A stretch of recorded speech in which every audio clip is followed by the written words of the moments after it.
Welcome back, everyone. Today we're going to be shedding light on the ample benefits appertaining to companies having a motivational workforce. So, why is it deemed to be eminently beneficent for companies to have a motivated workforce?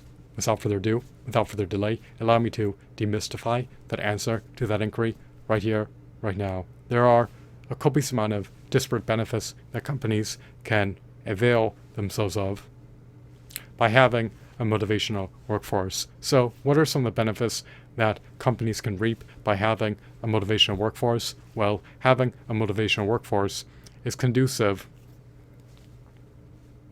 to having a highly productive workforce. You do not want your employees to be despondent, nor dispirited, nor depressed, nor unmotivated,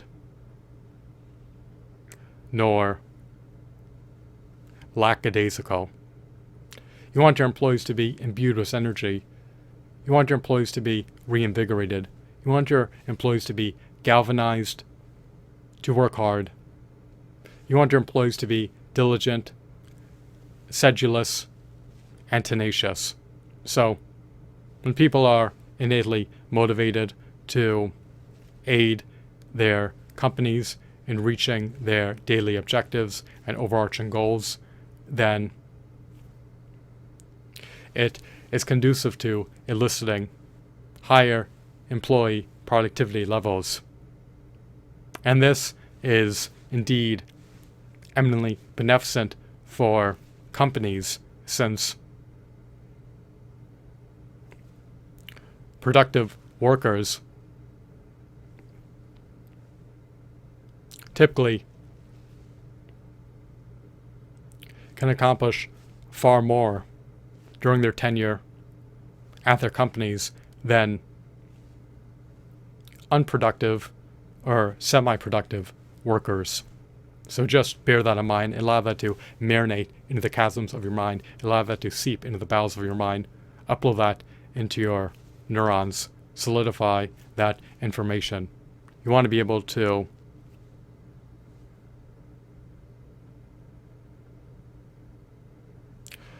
obtain a motivated workforce, since it is conducive to having a productive workforce. If you have a productive workforce, you're all the more apt, you're all the more poised, you're all the more primed to remain profitable. You do not want to have your company become defunct. You do not want your company to succumb to a net loss. You do not want your company to struggle to break even. So, what are other benefits that companies can reap by having a motivated workforce? Well, having a motivated workforce is conducive to eliciting higher employee retention rates. It is also conducive to eliciting lower employee attrition rates. Furthermore, it is also conducive to eliciting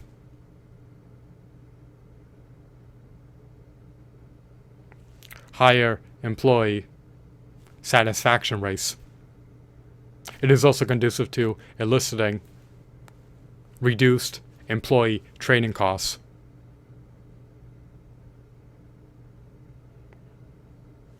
You're not going to incur substantial employee training costs if your employee turnover rate is negligible.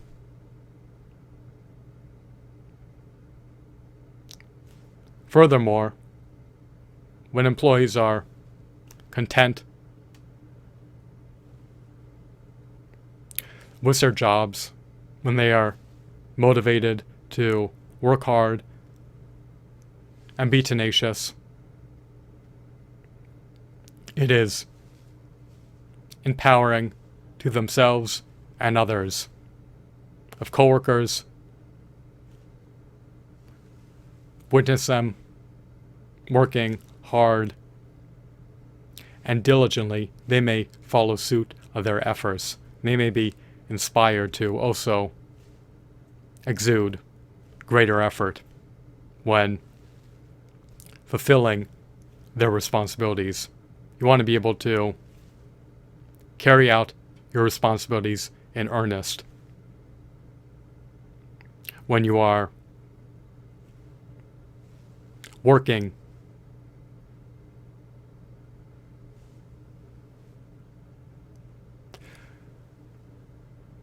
your job.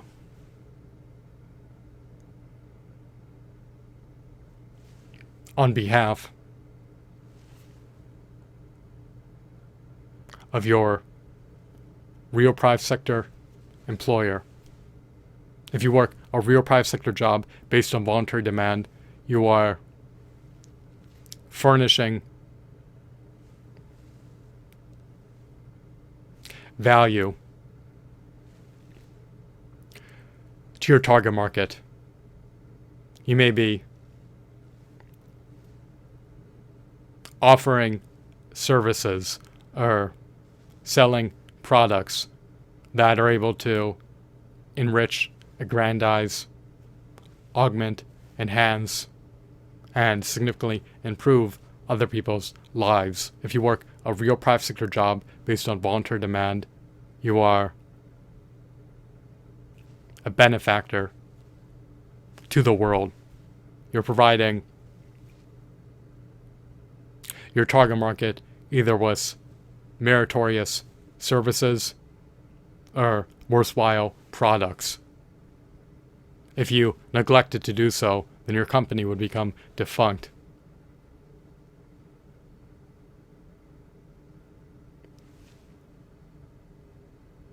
When you work a real private sector job based on voluntary demand, you are working for a company. If you work a real private sector employee job based on voluntary demand, that generates revenue based on voluntary transactions. All transactions should be voluntary. They should never not be volitional.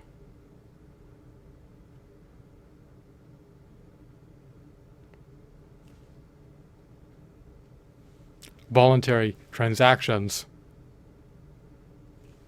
benefit both parties involved in voluntary transactions.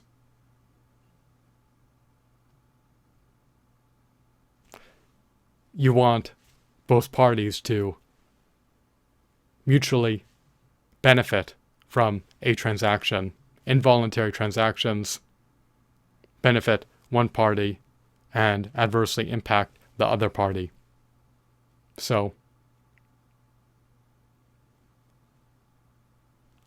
transactions should be voluntary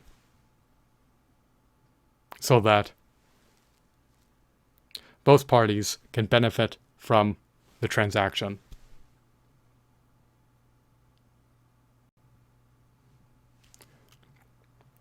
By having a motivated workforce,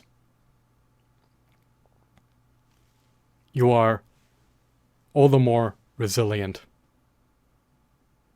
It can help you to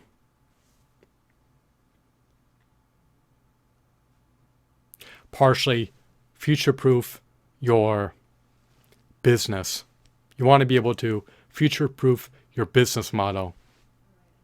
If you have employees who are unmotivated, lackadaisical, inactive, passive, sedentary, indolent,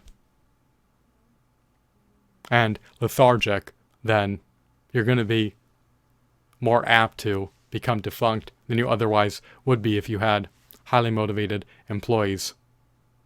Highly motivated employees may be all the more eager to go the extra mile. They may be all the more adamant about expanding their repertoire, amplifying their knowledge, and increasing their competencies. They may be all the more eager to avail themselves of career growth opportunities. They may expend far more time, energy, effort, and mental bandwidth fulfilling their responsibilities in their roles. So, when you have a motivated workforce, you can reap increased productivity out of your workforce, which can lead to increased profit margins. You want to be able to maximize your sales volume. You want to be able to maximize your profit margins and maximize your sales revenue. You want to be able to exceed projections. You want to be able to exceed sales forecasts. So, when you have a motivated workforce, they will not only more than likely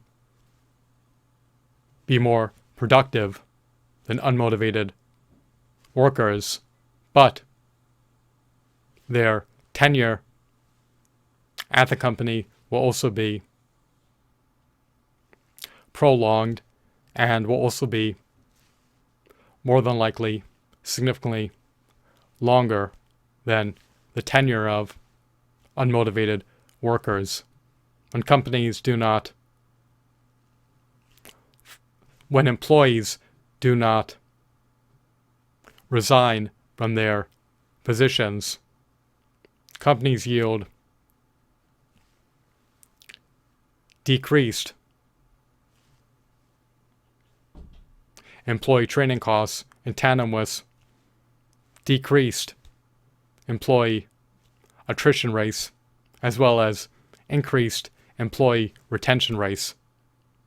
So if companies can retain highly knowledgeable, highly competent, highly adept, highly confident, highly inspirational, and highly motivated employees, then it can immensely redound to their advantage, especially if they are keen on future-proofing themselves. You want to be able to future-proof your business model and not become defunct. And it's not just about automating as many processes as viably possible. It's also about having highly motivated employees. If you have a business that requires human laborers to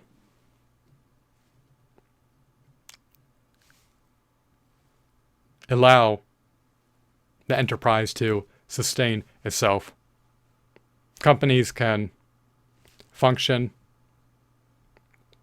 they can maintain their daily operations just by having skeleton crews, but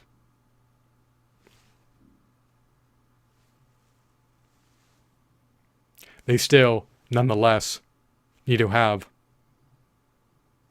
a workforce, even if the workforce is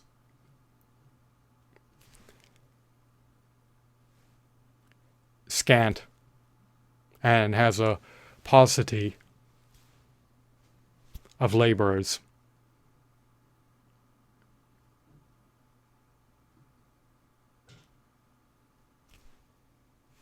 I hope that you deem this video to be insightful and enthralling. Companies are keen on displacing their employees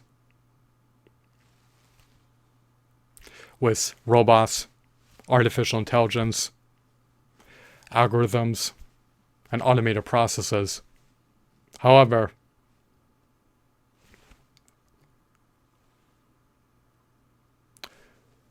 it is presumable that they will still need human laborers in the digital era, in spite of how many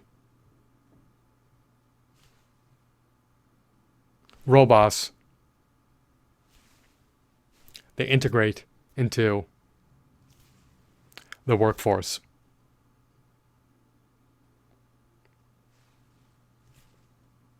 Behemoths, technology companies have human laborers. So, just because a company has an infinitesimal workforce does not mean that it lacks human laborers.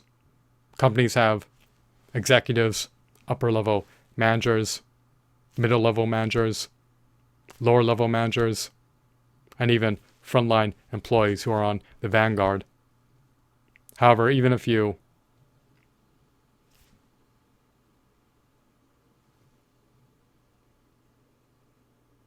no longer have a corporate hierarchy due to ushering in robots, artificial intelligence, algorithms, and automated processes to displace employees, companies in the digital era are apt to have some semblance of a workforce, even if they minimized the amount of employees that they depend on to maintain their daily business operations. So I hope that you deem this video to be engrossing, intriguing, informative, mesmerizing, riveting, and insightful. Have a blissful day. Goodbye.